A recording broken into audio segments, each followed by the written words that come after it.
All right, happy Thanksgiving. Thank you for anyone who's tuning in today. Made a couple updates to this deck. Again, this is the one where I'm working to put together a presentation I could use at a conference and really trying to take a new approach to communicate my story here. So what I want to talk about first is how do we go from horses, in 1886, it was essentially 100% horses. That's the best way to transport yourself around to here. And here being, let's say, 2025, at least in the US, about 90% of folks in a households have a car, right? And globally, even this has grown a lot. I think actually globally it's like 18 or 20%. But the point is that this is a transportation that's all over the place and it's used a lot. And if you zoom into this, what really happened, right, is in 1887, there was some production actually happening. So there might have been a few cars before this, but ultimately there was starting to build uh, multiple units at a time in 1887. But as this progressed, people started noticing things, right? Like a lot of folks said, oh, well, it's loud and it's unsafe, and hey, I'm getting rained on, and I can't see at night, and I got a flat tire, and I ran out of gas, right? And so people took this feedback and they're able to improve upon things.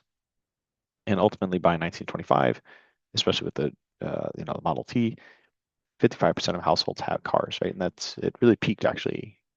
We're 90% today, but you could argue that the 50s, 60s, definitely by the 70s, it had plateaued pretty heavily, right? And even 1925 was pretty market penetrated. Mm. So the idea here is that when you really come down to it, right? Go to the next slide here. When you think about the evolution of transportation from horses to cars, like it comes down to speed, comfort, range, capacity. Like the car wins. It just became obvious. Like, why would you ever want to ride a horse to go to work? Drive your car, right?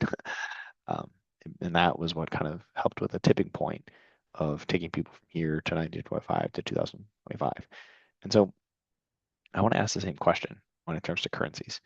And that how can we go from essentially in 2007 to 100% fiat? Like obviously there's gold and other things out there, but essentially 100% fiat to haven't hit it yet. Somewhere hopefully in the next 75 years or less, we get 90% of households using blockchain-based currency, right? And what are the missing steps? And so if we take a look at how things have been going, let's say 2009, blockchain's invented, brought to the world. There's been some evolution since then, but I would argue that's been fairly limited improvements. And I spent $1 million on a pizza and I'm too late. And stable coins are just backed by fiat dollars, so there's still inflation. Like, there's just ridiculous things out there that are rug pulls and not actually helping contribute value to the world. And so I think kind of like we had on the previous one where there was, comfort and speed and all those things. What are the things we're looking at here to try to figure out how to move folks from one side to the other? And I think a lot of times people think when the evolution of money, oh, we've got to have those kind of things like, oh, it's going to be scarce and portable and fungible and divisible and durable and accepted. I would argue those are table stakes and that it's not quite the same thing. And the reason that we are struggling so much right now to move from here to here is that we are missing maybe two things. So one, we don't have a great product yet. Like we are still trying to invent that first. We haven't made the jump from let's say here to the Model T. We have no Model T yet of cryptocurrency, of blockchain.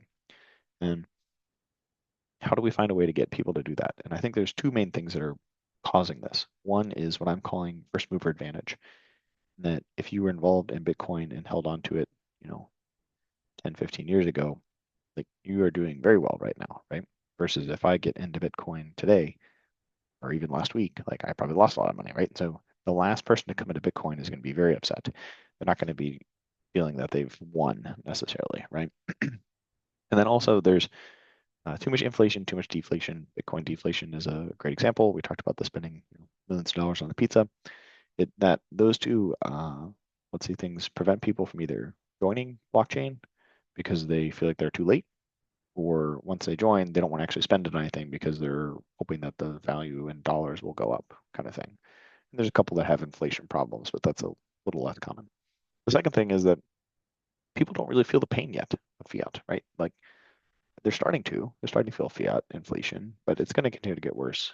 And then also, if we zoom out, there's just how much central banks are the cause of most of the world's problems. And most people don't understand this. There's a very small niche group of people that understand this. And so I think these two things, one, we don't have a great product. Two, people don't actually feel the pain. And so if we go back to horses and cars, like this is a great product. this is a great product. People feel the pain. Horses are smelly. Horses take a lot of food to feed. They need to rest, right? Like, so I think we need to do a better job as a group of people thinking through this of kind of two things. So we'll talk about this again on the next slide. One, create a better product, get it out there. I'm pushing the alignment economy, excuse me. And then, two, be able to tell the story better to help bring more people down the funnel.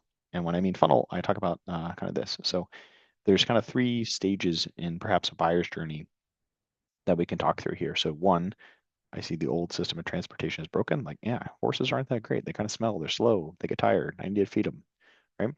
Versus I see there's a new transportation system out there. Oh, look at that Model T driving down the road, right? And then eventually the new transportation system is good enough for me to use. I'm going to buy a car, right?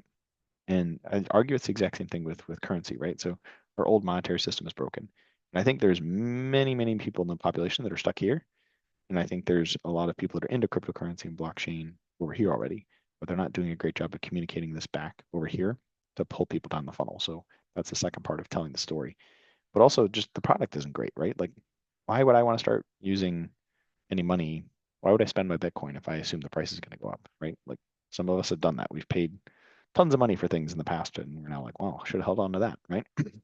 And so I think there's really two things. Again, launch the better system. We still don't have our Toyota Camry. Need to build that. I'm pushing the alignment economy. And then two, be able to tell the right story to help get folks to move down the funnel. So that's kind of what I have for today. Continue to work on this, and I'll have more double clicks eventually. But thank you for taking the time, and please reach out with any questions, comments, feedback. Would love to talk with others about this. Thank you.